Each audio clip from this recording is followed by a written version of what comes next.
Yan, mapagpalang araw po sa ating lahat, mga ka-Team Ruel Lipat, Ruel, shout out po sa lahat. Ako po ay pupunta ngayon kay Ate Michelle para i-update natin yung kanyang pabahay. Ate Michelle Son, kalalabas ko lang po galing trabaho, so medyo maliwanag pa ng konti. Samahan ninyo ako mga kabady.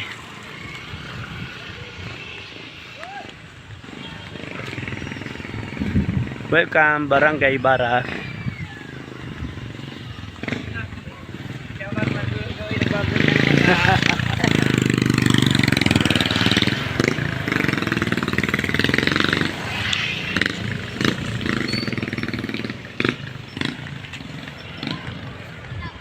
Toda Bara.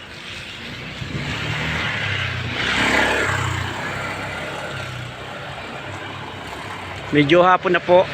Labas po 5 ng hapon.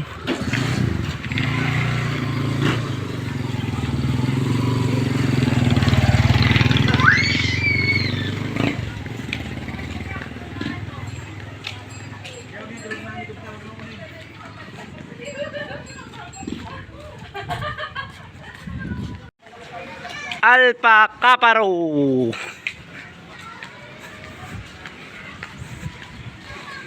Yan.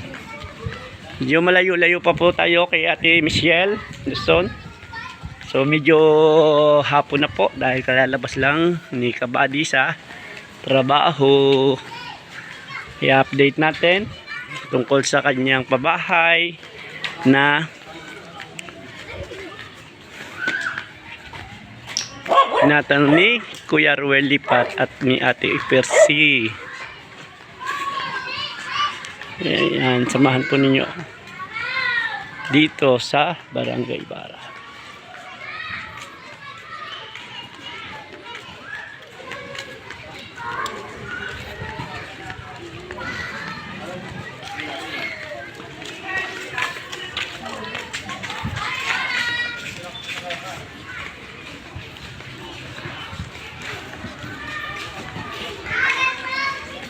Naka-line up po kasi si Ate Michelle ngayong month of April. Kaya pinapa-update po sa atin ni Ate Percy yung kay Ate Michelle Luzon.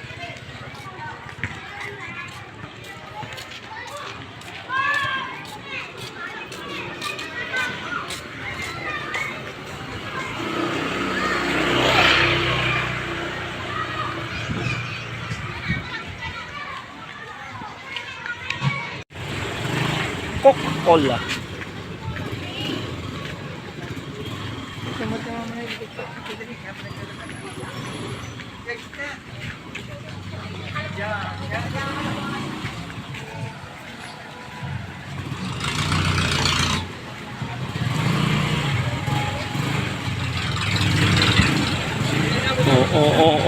Sikip na, nagsikip na.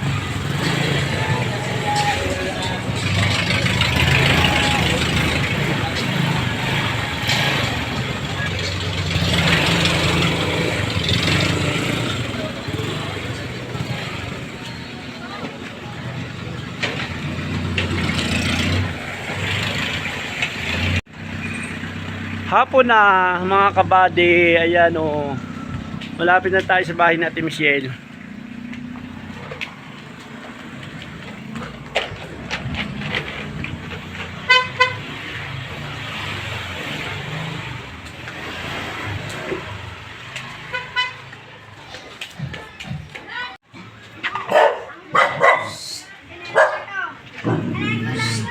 Michelle!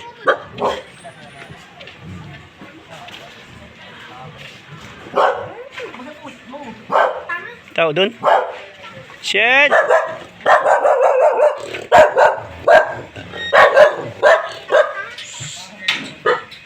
Wala,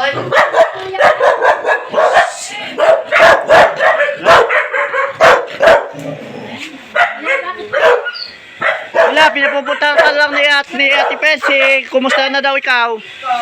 Meron bang ano tayo? May makukuha tayong karpintero? Kasi naka-line up ka April. Ngayon. Magkano nga yung sabi ni sa pag-isang karpintero? 700. Sabi daw po yung pulido ay Yun nga, sabi ni bago yung labor daw yata 500. Isang labor, isang karpintero at saka isang labor. Ayan po, nandito tayo Ate Percy, Kuya Ruel, kay Ate Michelle dahil pina-update po niyo ako dahil sa trabaho. Kaya ngayon lang po ako pumunta kasi naka-line up ka nga ngayong April sa iyong tiyan. Kaya sabi sa akin Ate Percy, pasyalan daw ulit kita para i-update. Bali may makukuha tayo. opo. Isang Yung isa karpintero, po, ngayon ko po kakausapin. isang karpintero Opo. at saka isang labor. Opo. Di at least Ate Percy, meron daw naman po kasi mahirap nga po dito yung gagawa kaya hahanap po si Ate Michelle o ako ng isang karpintero or Pero po may isang nakuha po isa. isang Dalawa na labor. po. Isang labor, kasi ang sabi nga sa akin ay 700 yung karpintero, 500 daw yung labor. Ayun daw po, 700 at Percy, Kuya Ruel, yung karpintero, ngayon Ay kung makukuha po natin ng yung 500 isang labor. Ano niluluto mo? po. Wala ka pang ilaw? Wala Ano po. ginagawa mo dyan? Nag-ano ka, tubig? Ako, opo. Wala kaming tubig, nagigib ako, wala kaming balon. Saan ka nagigib ng tubig? Doon po sa barangay. Wala kaming kuryente, nakakunik kami kay GR. Kaya wala pang ilaw dyan. Wala pa po. Ano niluluto Ay, mo? mainit na tubig. Ayan na lang ang hapunan. Mainit na tubig. May kanin pa po kami. Mainit na tubig at kanin. Yan, Ate Percy, Wala pa Kuya pong Ruel. ulam. Walang ilaw. Ang dilim. Dapat dito may solar ka man lang. Wala po akong solar.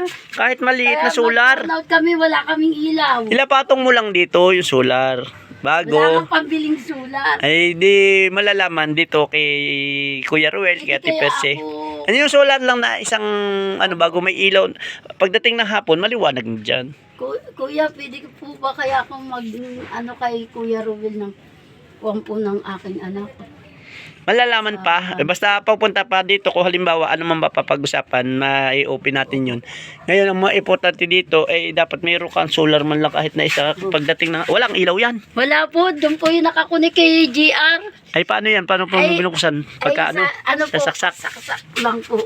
Hindi, ang gawin mo pagka halimbawa makakaano nga ay baka makapag-provide ng isang solar dito na malaki para may ilaw ka na.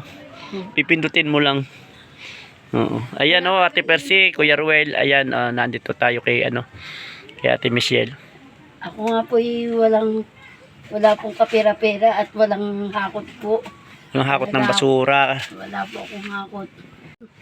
Ng anak ko kasi wala akong ibibigay na baon. Kaya nga ito nga po Kuya Ruel, Ate Percy, wala daw ngayon siyang hakot ng basura kaya siyempre walang kita. Kaya tubig na lang na mainit.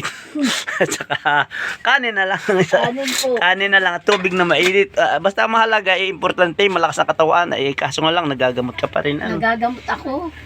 Kaya sabi ko nga sa akin, ako'y galing sa trabaho para i-update lang kita dahil naka-line up ka nga sa April para mapalitan ito. Opo. Yung lahat na yan para pag ulan, hindi natutulo.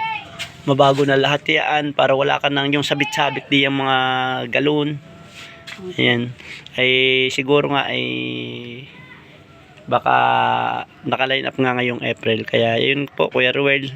Kahit po hapon na ako galing sa trabaho ako, dahil sabi nga po ni Ate Percy, i-update ko si Ate Michelle dahil siya nga po ay naka-line up ngayong April para sa gagawin niyang bahay.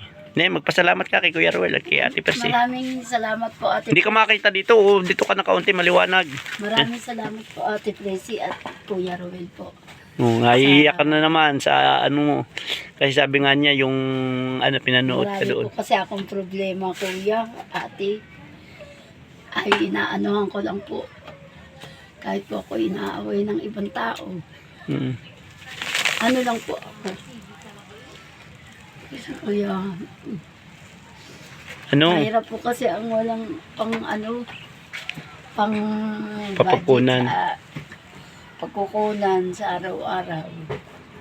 Kaya Kaya nga. po, ako'y nag-iikot kanina maghanap ng pamasahe ng aking anak. Wala akong pera po eh.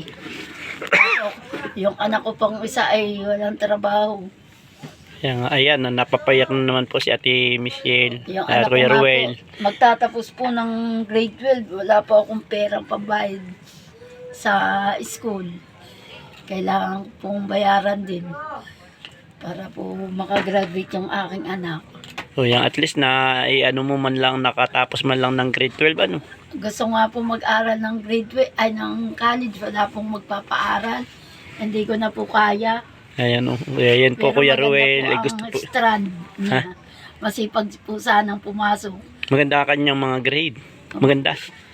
Malay mo, balang araw mayroong kambiyaya, edi malalaman kung ano ang magiging sitwasyon. Basta Sana po mahalaga i-pray ka palagi katulad niyan. No? Siguro mayroong ginagamit si Lord katulad ni Ate Presi, si Kuya Ruel para mapaayos yan. Siguro hindi pa naman diyan nagtatapos ng tulong niya.